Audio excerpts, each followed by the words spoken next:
company was expanding. Then I was promoted now to head of medical. I said, this is perfect. Now this thing is totally okay. And that's now when you have the whole team and you have, you're managing a team, and it was really amazing. Yeah, everything was going well. Then comes 2018, I start to feel like I want something else. That's when I had done my master's, distance learning, so I didn't really get to go to London actually. I chose the shortcut because, going there would have meant quitting your job and all that. And then, out of the blue on LinkedIn, how many have at least a LinkedIn account? Let's start from there. Just having an account is fine. How many check it? I can hear the laughter already. So how many check it once a week? Let me be modest. Okay. Once a day, I doubt, obviously. And don't worry, it's not a big deal. Twice a month? Okay. Almost a few hands. Okay. All right. So there's a reason I'm emphasizing LinkedIn. September 24th, 2018, I opened my LinkedIn messages. A message from a recruiter for BioMérieux. It's like, hi, Dr. Sigei, would like to, there's an opportunity in this company, blah, blah, blah. That message was sent September 20th. When did I read it? September 24th, 4 days late. So if I didn't read that message, maybe after another 3-4 days, what would have happened? They would have picked someone else, right? So I'm emphasizing a bit on LinkedIn. Maybe not for you guys because you want to first get out of med school, priority one, but it's a very powerful tool. For me, it's actually the most important after WhatsApp, because WhatsApp, yeah, daily communication, keep in touch with people all over. LinkedIn, I'm almost there twice, thrice a day, because all the jobs are advertised there. All the companies are there. You can see this company is doing this, doing that. Yeah, so food for thought. So luckily when I responded, things moved, became interview after the other, and then before you know it, they give you an offer, and you look at it and you say, okay, now here, we are actually making very serious progress, so I'm gonna take this. Again, some people are like, we don't know this company, what? I said, well, they're a real company. The company is in laboratory medicine, so if you go to the lab, actually this lab has some of the equipment from BioMérieux, the microbiology lab. So yeah, and then again, medical affairs is new in diagnostics compared to pharmaceuticals, so I felt this is good, can pioneer here and grow with it. So, been here for now 4 years. Along the way, yes, life happens. You get married, got married, 2 kids now. Looking at the future, and I think the key message for me is there's always a level of something unique for every generation. Let me go to the past, like my uncle, who's also a doctor, their generation was public health. All of them did public health, and they all kind of, did well. For us, pharma industry, may not be the same for everyone. And for some, for actually this current generation, a lot of it is driven by IT and tech, yes, exactly. So there are opportunities that are here that were not in our time that actually you guys can exploit. And I know it can feel very disillusioning with all the challenges, but I think, first of all, knowing yourself. So for me, by the time I was doing internship, I knew I was not surgically interested. Surgery, obs guy, no. So remember what I said about eliminating. You'd rather start by what you are almost sure you don't want. And again, internship can help you change your mind, because sometimes working here, med school, it's not very well presented. You actually end up going to a very nice internship site. There are those who went to, let's say, the mission hospitals like Kijabe, Tenwek, Chogoria. They're very good at surgical things, and you actually go there and say, by the way, I'm going to become a surgeon, because they have everything done perfectly. So maybe use internship to make the final decision, but already for me, I was more geared on the non-surgical, so I knew myself, and even in my career, I like presenting and training, so I think that's one of the things that helped me grow in the industry. And the reason I like that is because I feel we were sometimes taught very badly. So I'm like, this is not how you should teach people. You know, listen to them, explain slowly. It's not like it's a fight. And sometimes I look back and I'm like, oh, you know, some people should be, even though they are profs, they should go through training, how to train people. So knowing yourself and kind of eliminating what you don't want, and then capitalizing on new frontiers. Tech is very big, and maybe COVID actually accelerated it. Everything will move at some point to some level of tech, even in healthcare. So if you're already good at tech, and those even in med school, I'm sure you have them here, the guys who, when your laptop is not making sense, you give to them, and in 2 seconds, they just fix it and wonder, I don't know why, you know, this is so simple. Capitalize on that, because you can, yes, prosper in the traditional pathway, but there could be another one that, you know, needs to be exploited. And just understanding every path is like this.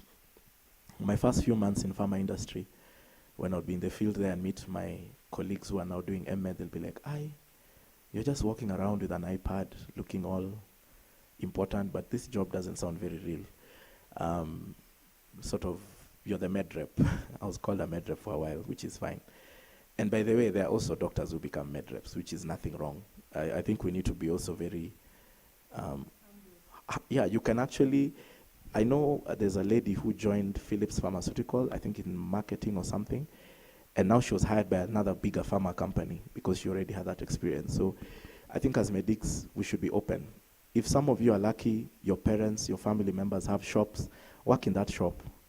You will learn something that is not in med school. You will open your eyes, you know, and also expose yourself to some of the non-clinical elements, learn how hospitals are run, you know, because that's something we are not obviously taught and all that.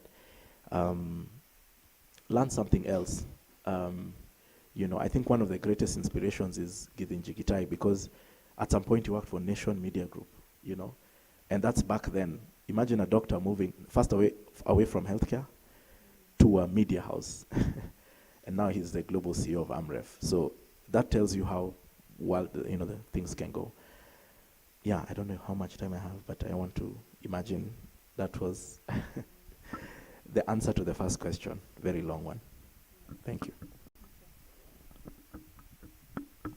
So I think we can give Doc a round of applause for sharing.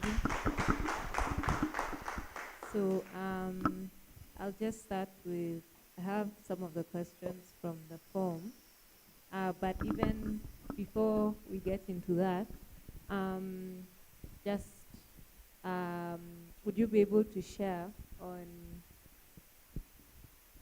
how, you mentioned that coming to medical school, you came because your grades essentially paved that path for you, and based off what that academic status get you, medicine seemed like the way to go.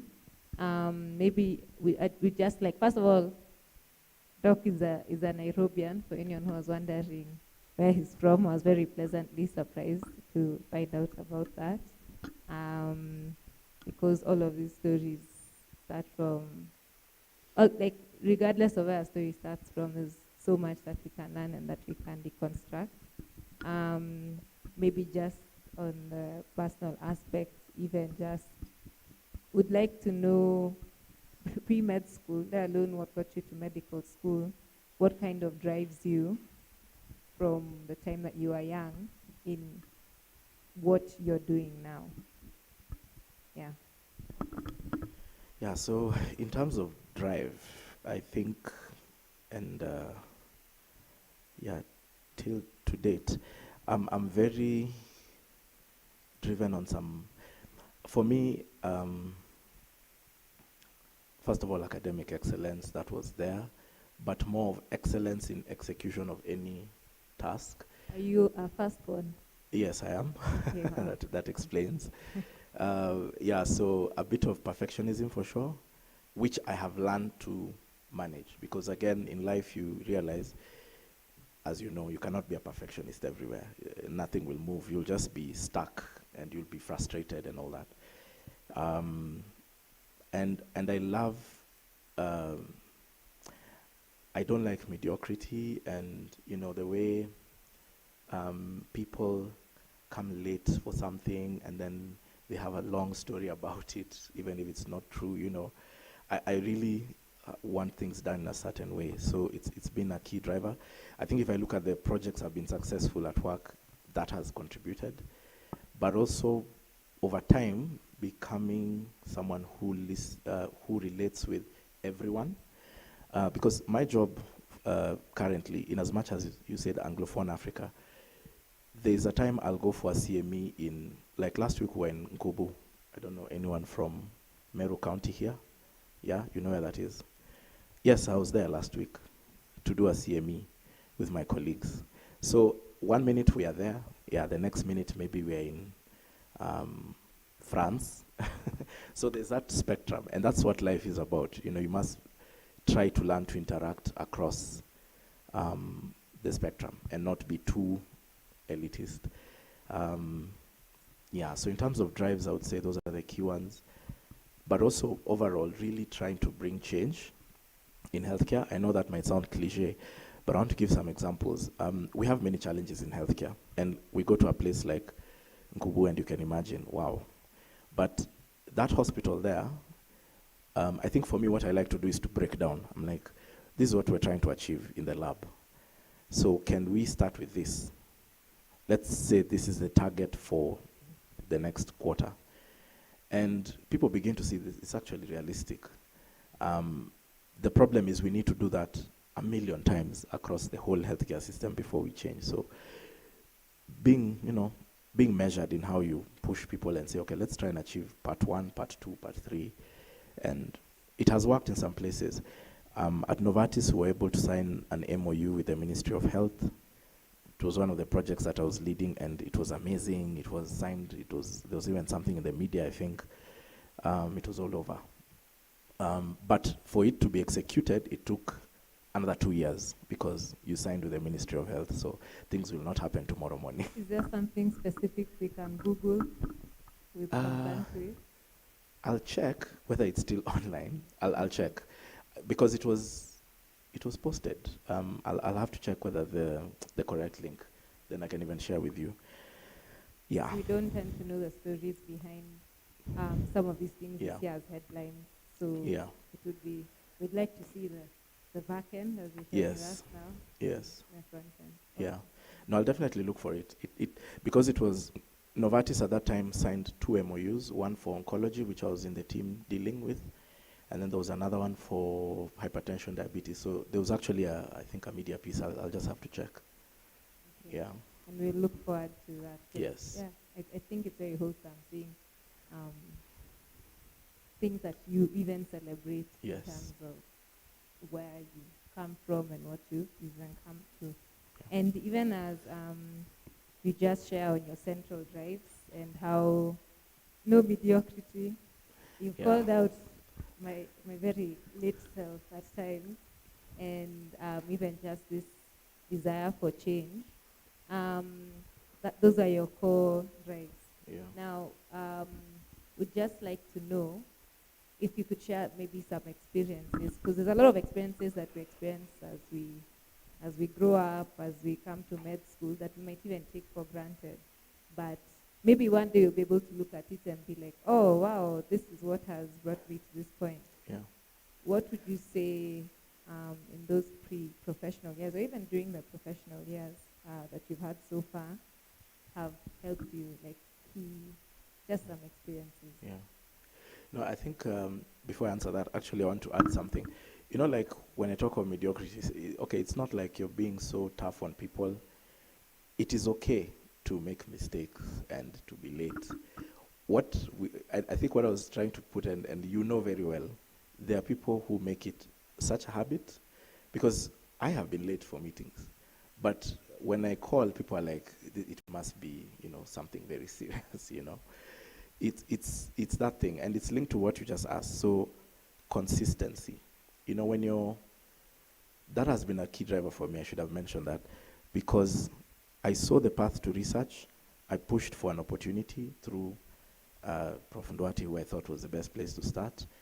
Then I chose an elective that had research. I did an elective at KAVI. So that consistency actually leads you to your ultimate goal, which at that time was at least to get a job at Cambridge. So sometimes we are consistent on things, and then our circle tells us, this thing is too tiring, leave it. You can easily give up. But I think we need to, at some point, be consistent on one thing. Because another thing I see, we have very many talented medics, because we are we are the best brains. So you'll actually find a guy is good in academics, in sports, in what. But in life now, you can't excel in 15 things. It's very difficult. A few people do, but so there has to be a level of you narrow down and you become consistent, and one day it actually leads you to a goal that when you look back, you're like, if I hadn't gone to, because I remember when Prof. Ndwati told us to do data entry, there's a storeroom, I can't even remember what part of KNH that is, where you open this door, it's dark, and then there are files. And our job was to pull out the files, take the questionnaire, and fill in the data. At that point, it's very easy to quit, to say, what is this I'm doing? So there'll be some dirty work in every path. And you have to be consistent, knowing once I do this, it'll be on my CV, the next one will take us to the next level, and so on. Yeah.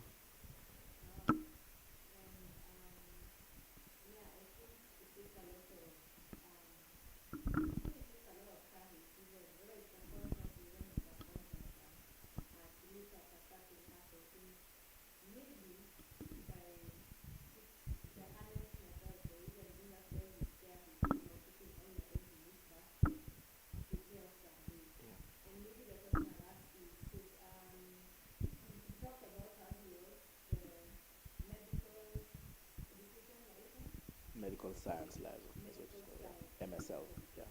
Yeah.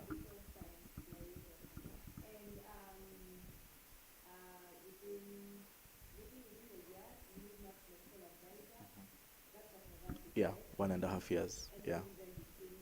The head of medical for East Africa now, yeah. Yeah. And that was over a period of 6 years. So, my question to you is, for those of us who might be afraid of going in a certain direction, and lucky to be in Novartis, because Novartis at that time was expanding and growing.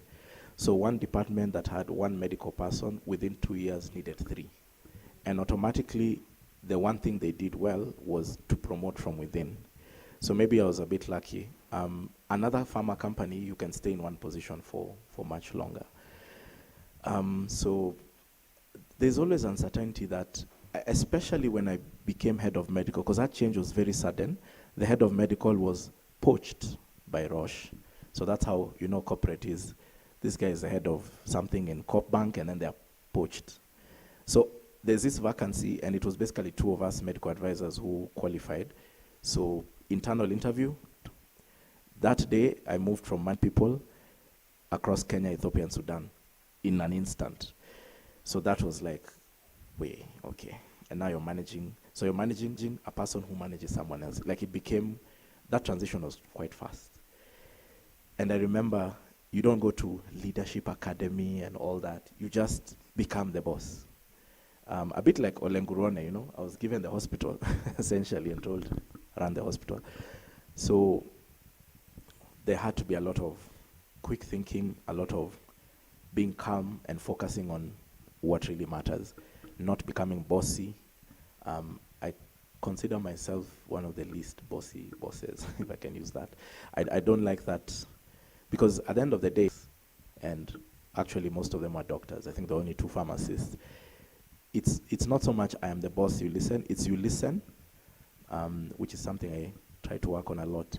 Listen to people and then giving an idea that maybe they are not seeing, or giving encouragement and saying, I'll actually help you with this by doing that. So that transition was actually the most dramatic, but within a few months, I could see people were appreciating whatever I was doing. So, yeah. Yeah, but in general in life, you know, you will not always get your promotion. I've probably not told the story of between Novartis and BioMérieux, I did about 20 interviews. Both internal, because I was trying to look for a position in Novartis in the bigger countries, like UK and so on. Because again, with this job, sometimes you need exposure in the bigger markets for, you know, research and development exposure and all that. Didn't get. There's other interviews we've done. The final interview, I was supposed to go, I think, to Nigeria for a final assessment or something. They cancel it last minute. So there's a lot of that. Don't think that my story has just been a shui. There are actually experiences, there are interviews I've done, and you get out and you're like, hey, okay. Let me just stick to my lane over here. So that's life. And if every disappointing moment will make you quit, you will never get anywhere. Yeah. Because BioMérieux actually came out of nowhere. That year, there were 2 other bigger companies interviewing. One went silent to date. Can you imagine silent from 2018? How many years is that? 5 years. They've never sent an email to say, you know, you are not the best or anything. And then the other one got up to final level, it stopped. So that's it. And it's also competitive. I consider myself good in some things, but there could be someone there and you're like, hey, anyway, this guy, yeah, slightly better there. So, c'est la vie. Yeah. Yeah, we're in French. Yes. Mm-hmm.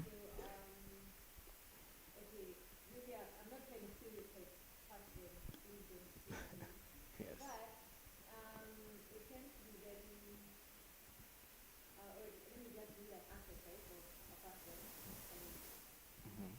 It's general, don't worry, yes.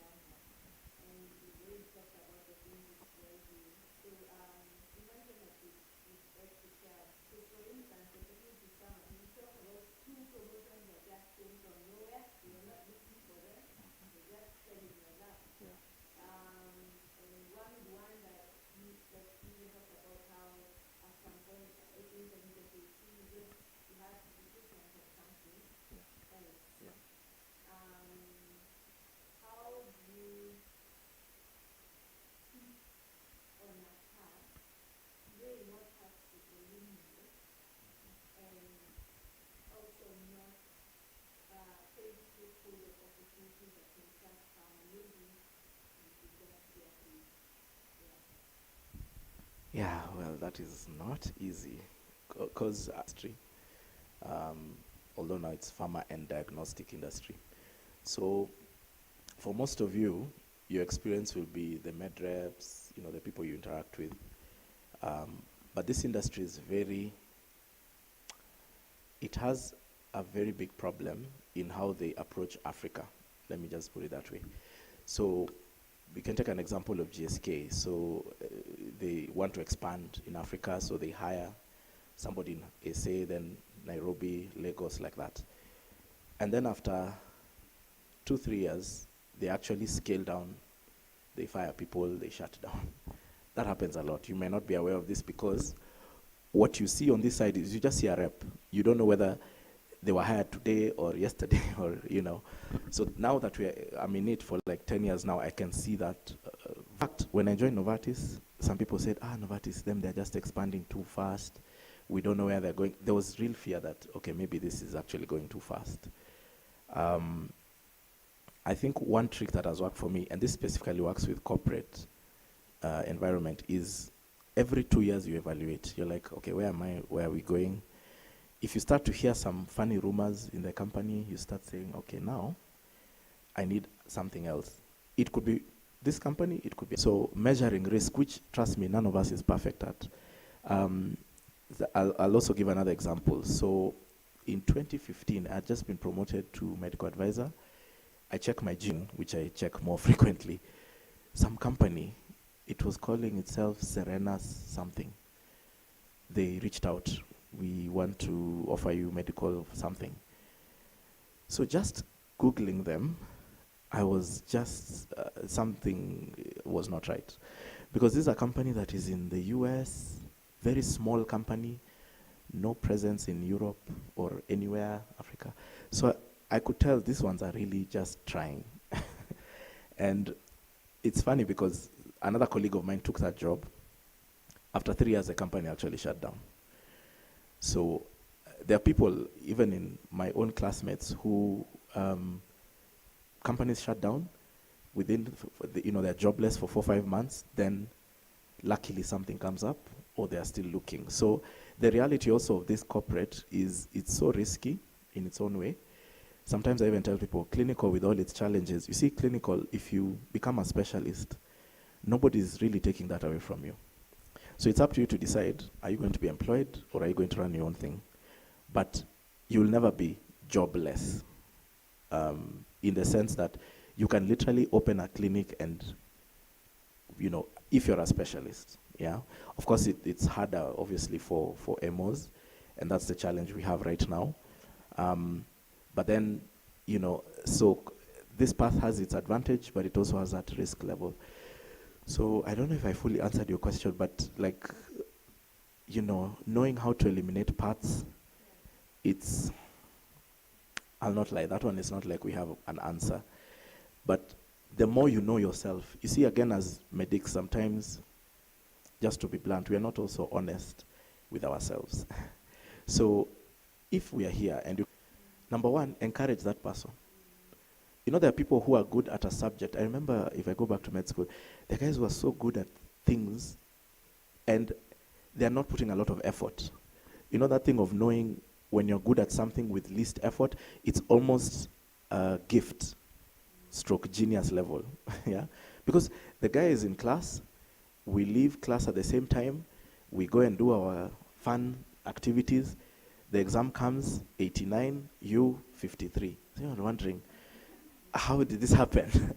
So number one, let's encourage each other. If you can see this person is good in pathology, somehow they look at those slides, it just comes to them naturally, they should pursue that path, because it'll be least, even if they have to go through MED here with all its issues or whatever, they will get there.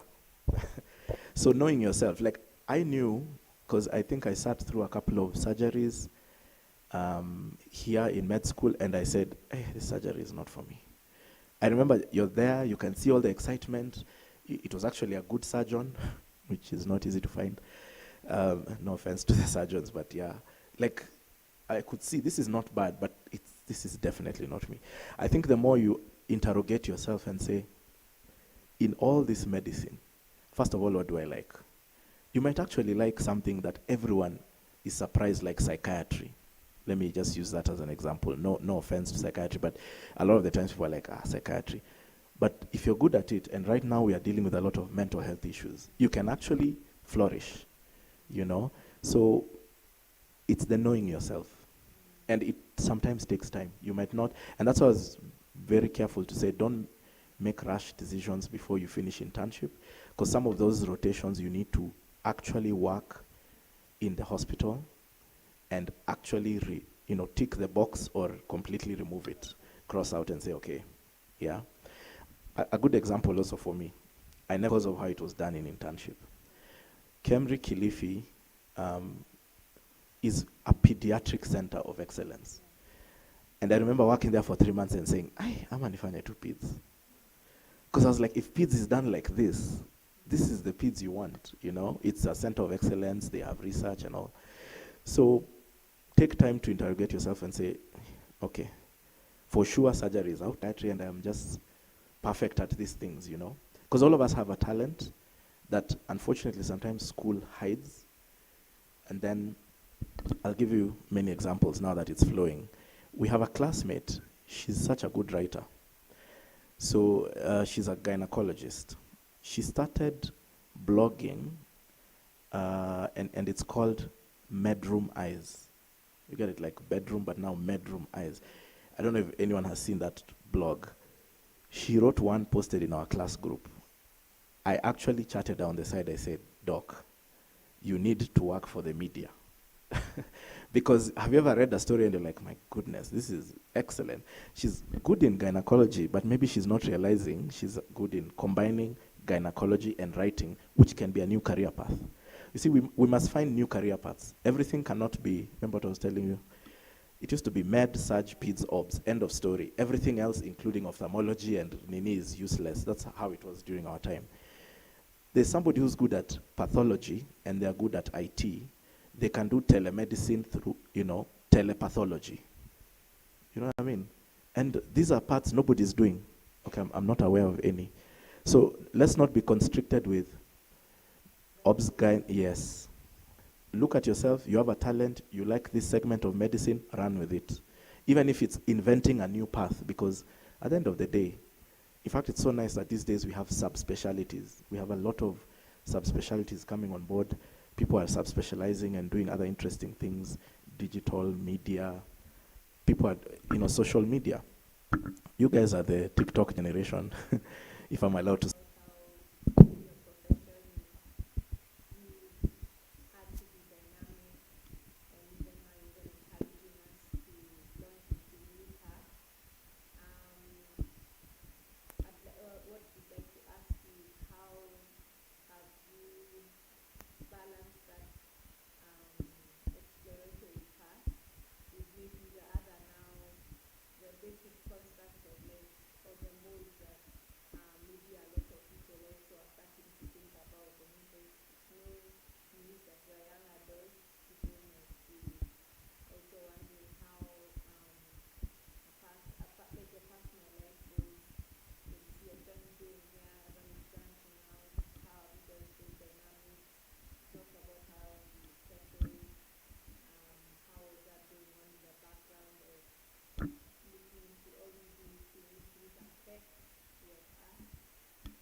Okay, so you chose the most difficult question.